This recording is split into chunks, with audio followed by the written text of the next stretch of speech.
Well, hello and welcome back. I am very excited to talk to you today because just around the corner is a brand new year. And this is the time where a lot of us start thinking about making some changes. Now, if you're watching this on YouTube, I am going to be tidying up while I record this or while this is playing for you so that you are not just looking at me sitting here. Okay, so I want to talk to you about an incredible quote that I saw and I absolutely loved it. And it is by F.M. Alexander. And they quote, "People do not decide their futures, they decide their habits, and their habits decide their futures." I think this is so incredibly accurate for myself in my own life because when I have been consistent with certain positive habits, things start moving in the right direction for what I want. Even if I think, and I'm just going to use exercise as an example here, although I think a lot of you probably are here because you want to declutter or tidy up your homes or maintain the decluttered home you have. But for me, it's very easy to just use exercise as an example. And I think a lot of people can relate to that, whether or not you're working on that. Now, and I'm just going to say, like, in my family, Alzheimer's is a very big thing. So I view exercise as a way to try to like prevent or postpone that for myself. If I have those genes, I don't want to know. Anyway, so one of the biggest things I've realized is that having significant good habits in my life really can help me get to my goals. Now, one of the best habits, and I've tried many things, but one of them, of course, would be exercising every day. Now, that sounds easy to do. And it's the same as like, I'm going to declutter every day. But are you going to declutter every day? And how are you going to? And are you going to remember? Now, for me, I have ADHD, and three out of my four family members that live with us have ADHD as well. So remembering things can be a challenge. Now, for a while, I would get up in the morning before the kids even got up for school and I would exercise. Now, some people, they love that. I don't love it that much. I find it very hard to get going. I find it hard. My body doesn't like it. My body wants to eat. My body wants, it wants tea. I want tea. That's not how I want to start my day.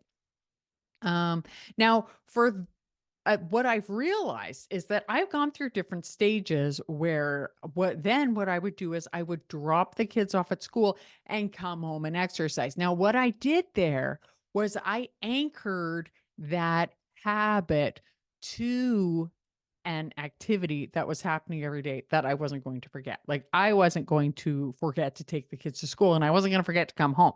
So once I started saying like, okay, I'm going to exercise when I get home. And I think honestly for the first few days I forgot, right? So I would have to put a reminder like whether it was a no or just leaving my workout clothes out or leaving my workout clothes the night before. So in the morning when I would get up to get the kids ready, I would have them to put on.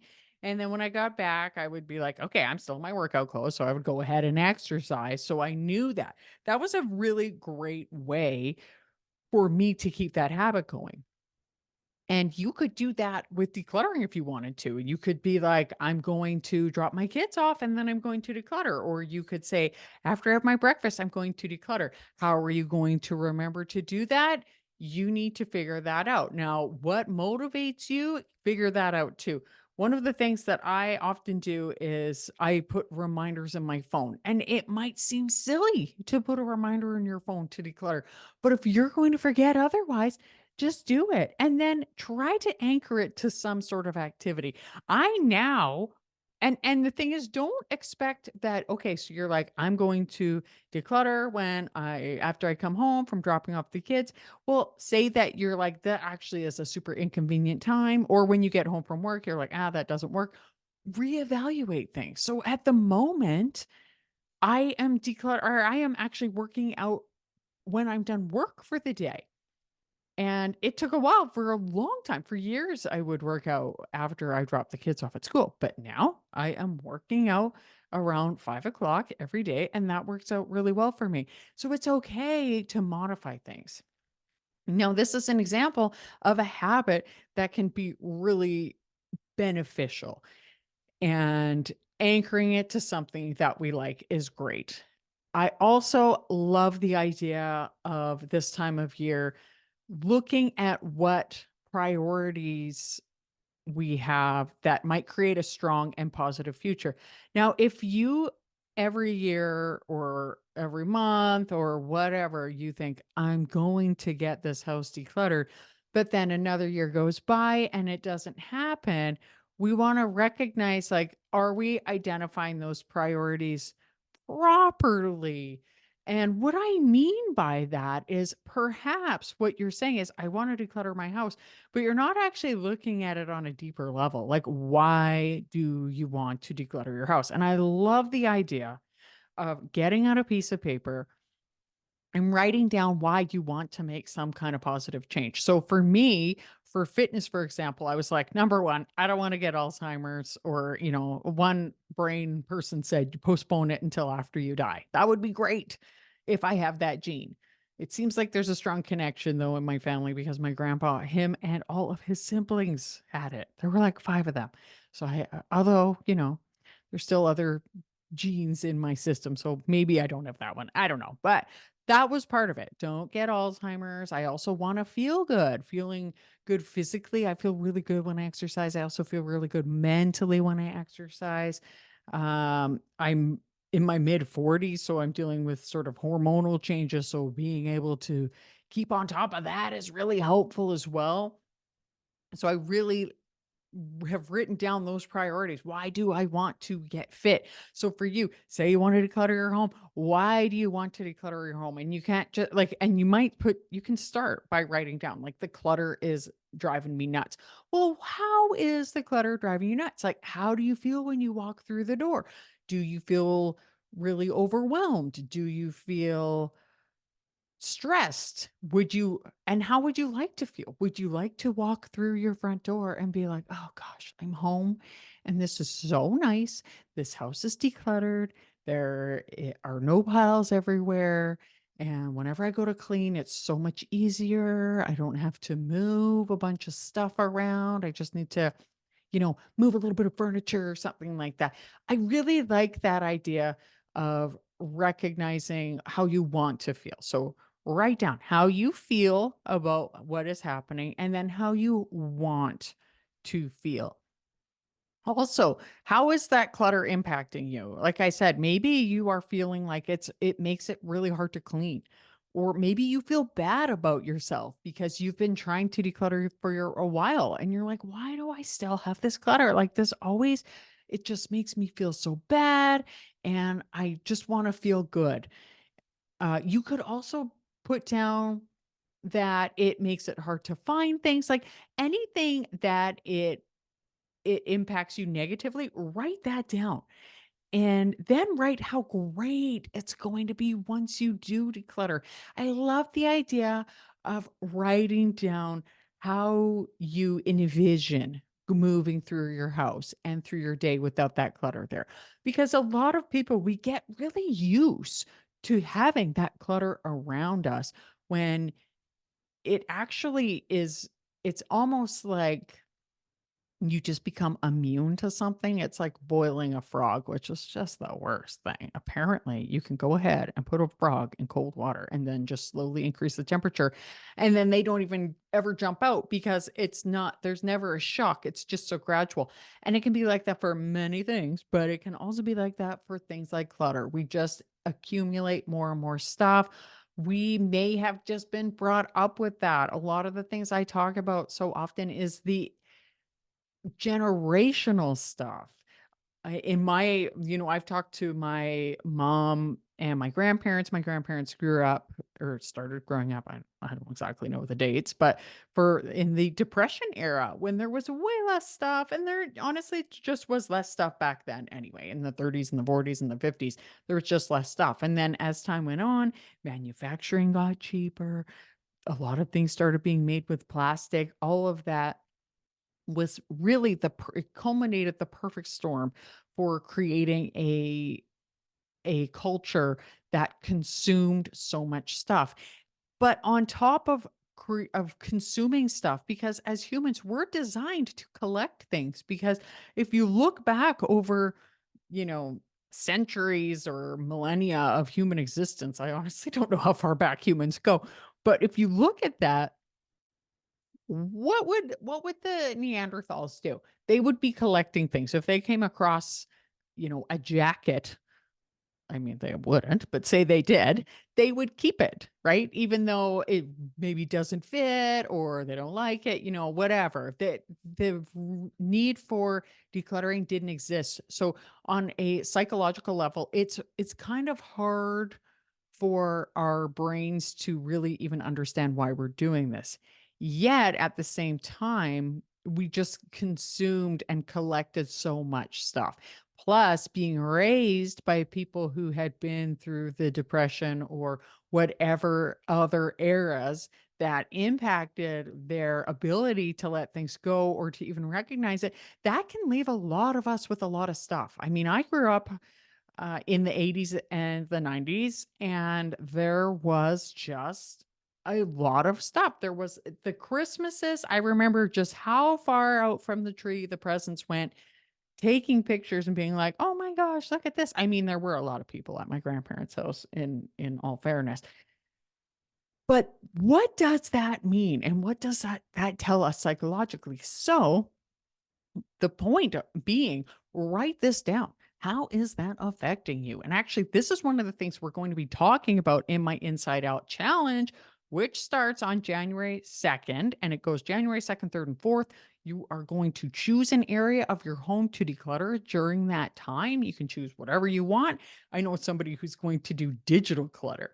I know somebody who's going to do a junk drawer. I mean, you can choose any area. So we're going to get to the decluttering process, but we're also going to go inside. So it's called the Inside Out Challenge. So we're going to look at how you're feeling during that time, how you're feeling when you suddenly are like, "Ooh, I don't know if I want to declutter that." We're going to go like, "Okay, so why did that happen? Even though you're not using it, why is it hard for you to declutter this?" It's going to be super duper fun. There's an optional Facebook group. There are a bunch of other great things that are going to happen. We're going to do some amazing visualizations. I love doing these challenges. You can sign up at minimalisthome.ca/inside out, and it's going to be a blast. And I really hope you join. Okay, so getting back to the importance of identifying the priorities for creating an amazing future. So you recognize, okay, so the clutter is bothering me. And what would I like to see in the future? I want to see a clean home. Then I need to declutter. This is now a priority. This is no longer something we're just occasionally doing, or no longer something where we're going to like devote a whole weekend to declutter. No, no, no. First of all, I don't like devoting a whole weekend to declutter because I feel like it just leaves a really bad taste in our mouths and it just makes us feel like, because we might spend a weekend doing a bunch of decluttering. And then 6 months later, or 3 months later, or 1 month later, we're back where we started. And then we're like, oh my gosh, like I feel like such a failure. I really wish that I had just gotten a bunch of, I could keep this going. I feel so bad. And that's not what we want. The point is that we're making a change, like a change for the rest of your life. This is your environment, food, water, and shelter. Environment falls under shelter. You want your shelter to support you. So the link between a clutter-free environment and mental well-being, there have been several studies that have shown even mothers are much happier when we're in a decluttered home. And I know for me myself, what actually got me started on my decluttering journey, I think it was around 5 years ago, was I read an article. It was right around this time of year. And it said that women are affected by clutter more than men. And I think that that is on a deep psychological, physiological level. And we feel like the work is never done. And that doesn't mean that you never stop working, but what it means is you sit down and you feel bad because you're like, "Oh gosh, like the kitchen's dirty or there's this or there's that." Have you ever, after Christmas or after any time of getting gifts, gone, "Oh my gosh, where am I going to put this stuff?" And then you end up with full cupboards and full closets, so then you start piling things outside. This can just be such a burden for so many of us. And what I love is when you start even making little changes with your decluttering, you can create an amazing change, even just a little bit. It will feel so much better. And I love just creating that comfortable, stress-free, peaceful living space. It just feels so good. And I just even just the thought of because like just getting over the holidays right now, even though I have decluttered my home, there still is just extra stuff around. And how easy it is to put gifts away now is great. How easy it is to tidy up the house, even though with Christmas there, there's a little bit of extra stuff around. And I am minimalist light. Like I'm not an extreme minimalist. I am that random minimalist that just happens to have 5 Christmas trees. Only 3 of them are full size. But I live on the side of the mountain. It's dark. We like to have the extra light. But that being said, I still have things that I like, but I make sure that my environment supports me, that it's soothing, that it is peaceful. When I come home, I'm not like, oh, I used to work in the emergency department as an emergency nurse. Now I work just in the wound care clinic as a nurse there. But I would come home. People were having the worst day of their life or they were in a lot of pain or whatever. It was a very stressful job. And instead of getting to snuggle my husband and my kids, I would just be like, oh my gosh, the stress, this house is bothering me. And they'd be like, why are you cleaning? And I'd be like, I just want to try to make some movement on this house. But really, I was just shuffling stuff around. And that's really, really hard. And so what I love the idea now is when you say, okay, so my priority is I want to declutter my house this year. And I love the idea for you to ask yourself, who do I need to be in order to get that done? Who do I need to be to have a decluttered house? So you could, if you wanted to, say, I want to be like Robin. And what would Robin do? So for me, I used to, when I would come home, just as an example, I used to come home with a pile of mail and just set it down. And I remember we used to have this dresser at the front door of our old house, and there was just piles of mail in it.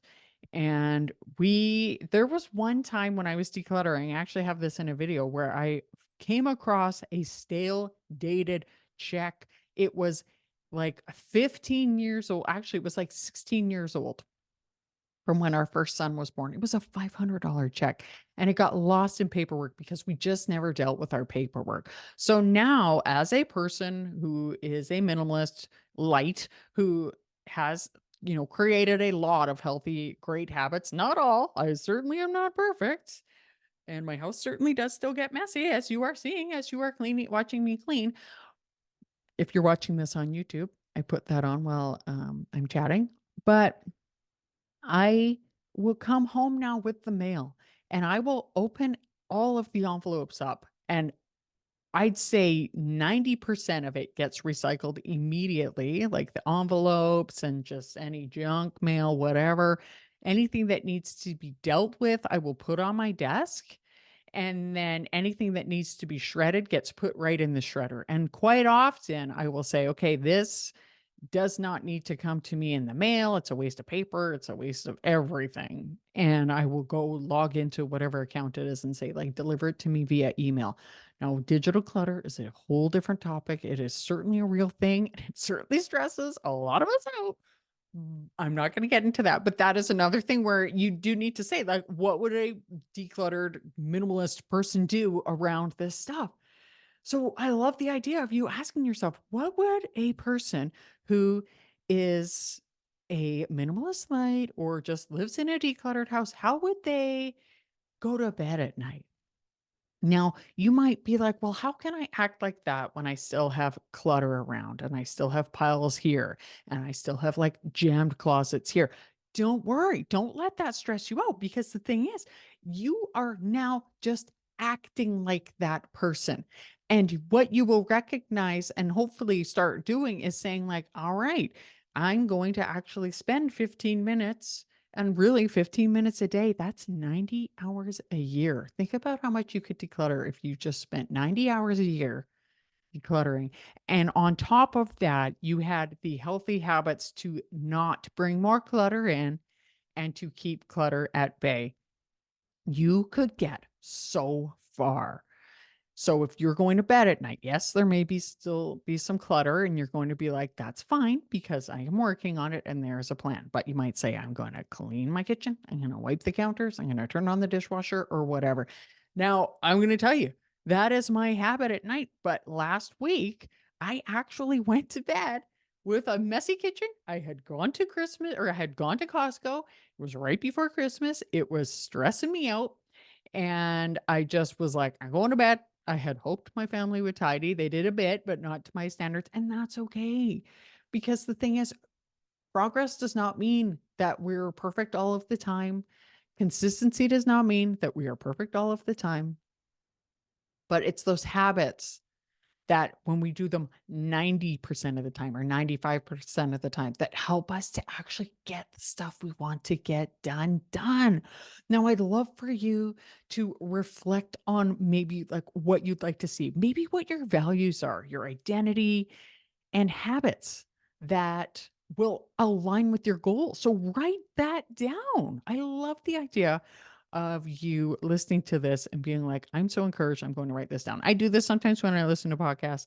It kind of annoys me. I don't know because I will be like cooking and be like, oh, now I gotta wash the chicken off my hands and I gotta write this down. But it's great because these are the ways that we can make changes. And really just recognize that by slowly transforming your identity. I'm not saying overnight being like, oh, I am a person who doesn't do this and who does this. That is kind of a recipe for disaster. It's small little changes that can have such a big difference. Like boiling a frog, but in a good way. If that makes sense. Maybe we're just boiling a potato or something that's less kind of gross than that. So I'd love for you to just identify some healthy habits you can do to help support yourself, physical well-being, exercise. I'm not saying you need to be like lifting weights or anything, but even just like a nice little walk, getting enough sleep, getting enough nutrition. Because if you're eating like a bunch of sugar and you're not getting sleep, it's going to be really hard to start slowly adopting those new habits, like doing a little bit of decluttering every day. Start thinking positive. One of my very favorite books, and I will link this below, is called You Are a Badass, and it is by Jen Sincero. It is an absolutely incredible book. She is so good at just being like, your mindset is what will get you to where you want to go. So if you're thinking, okay, I've been decluttering for so long and I'm still not getting anywhere, the problem is the mindset, and it's not your fault because this is like really not something that was talked about for a very, very long time. So you can do this. And I am just super duper proud of you for even just being like, yeah, I think I'm going to do this. You can seek accountability, find a friend. You can join the Minimalist Home Facebook group, join the Inside Out Challenge. There will be people there to help keep you accountable. We are going to um, be active in the group every day. After that, I'm going to have the our Untangled membership open, and you can join. You can get lots of fun there. There's actually, they call it Team 15, where every day for 15 minutes they do something and they post it. It's absolutely incredible. It's so fun. They warm my heart. I love it. One lady, she actually joined the membership and she said, I had decluttered so much, but I just couldn't quite get that last little bit. And she joined it. She did the mindset portion. And after 3 months, she was like, I'm good. And she left. And I was like, great. That's exactly what I want to see is somebody who has reached their goals. And then it's like, all right, I'm good. I'm good at maintenance and I'm going to go. I think that's so helpful. So, really, I think that the habits that we have really do determine our future. Remember that quote from before from FM Alexander. People do not decide their futures, they decide their habits, and their habits decide their futures. Absolutely incredible and so, so encouraging.